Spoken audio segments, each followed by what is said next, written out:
আসসালামু আলাইকুম ওরহমতুল্লাহি ওয়া বারাকাতুহু। সম্মানিত দিনী ভাই বোনেরা, পবিত্র কোরআনের গল্পসমূহ থেকে আজ আমরা মক্কার কুরাইশ নেতা ওয়ালিদ ইবনে মুগীরার ইসলাম থেকে ফিরে যাওয়ার ঘটনা শুনব। ওয়ালিদ ইবনে মুগীরা যে ছিল মক্কার একজন বিখ্যাত কুরাইশ নেতা। তিনি কাফের হলেও তিনি খুব বুদ্ধিমান এবং একজন প্রবীণ ব্যক্তি ছিল। তিনি জানত যে মুহাম্মদ সাল্লাল্লাহু আলাইহি ওয়াসাল্লাম যা বলছেন সেটি সত্য কথাই বলছেন।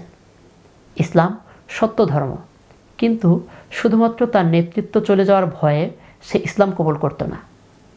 ওয়ালিদ একদিন ভাবল যে তার বয়স হয়েছে, যে কোনো সময় মারা যাবে, তখন তার কি হবে? জাহান্নামে যেতে হবে, আখিরাতে আল্লাহর কাছে কি জবাব দেবে? অনন্তকালের শাস্তি ভোগ করতে হবে। একদিন সব দ্বিধাদ্বন্দ্ব ফেলে ওয়ালিদ চলল আল্লাহ রাসূল সাল্লাল্লাহু আলাইহি ওয়াসাল্লামের কাছে ইসলাম গ্রহণ করতে।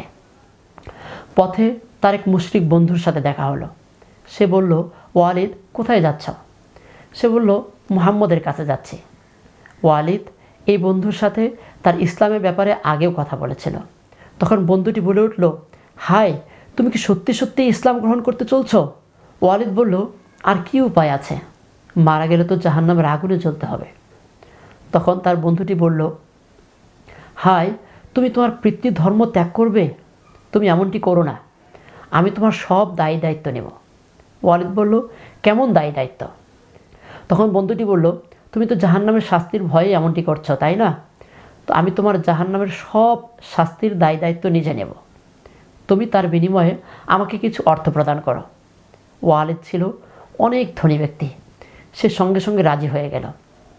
মহান আল্লাহ তাআলা পবিত্র কোরআনের সূরা নাজমের 33 নম্বর আয়াতে এই ঘটনা বলেছেন। তিনি বললেন, হে নবী, আপনি কি তাকে দেখেছেন যে আল্লাহর পথ থেকে সরে গিয়েছে? কিন্তু ওয়ালিদ ছিল ভীষণ কৃপণ।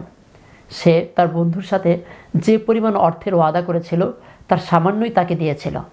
আল্লাহ তাআলা তার পরের আয়াত 34 নম্বর আয়াতে বলেন, সে যে অর্থ দেবে প্রতিশ্রুতি দিয়েছিল তার সামান্য দিয়েই হাত ঘুটিয়ে নিয়েছিল। একজনের পাপের বোঝা আরেকজন বহন করতে পারবে, এমন ভ্রান্ত ধারণার প্রতি ধিক্কার দিয়ে আল্লাহ তাআলা বলেন, তার কাছে কি কোনো গায়েবের জ্ঞান আছে যে সে প্রকৃত ঘটনা দেখতে পারছে? প্রকৃতপক্ষে একজনের অপরাধের বোঝা অন্যজন বহন করবে না, বরং নিজের অপরাধের বোঝা নিজেকেই বহন করতে হবে। এই ঘটনা মহান আল্লাহ তাআলা পবিত্র কোরআনের সূরা নাজমের 33 থেকে 42 নম্বর আয়াতে বর্ণনা করেছেন। মহান আল্লাহ তাআলা আমাদের পবিত্র কোরআন থেকে শিক্ষা নিয়ে জীবন গঠন করার তৌফিক দান করুন। আমিন। আসসালামু আলাইকুম ওয়া রাহমাতুল্লাহি ওয়া বারাকাতুহু।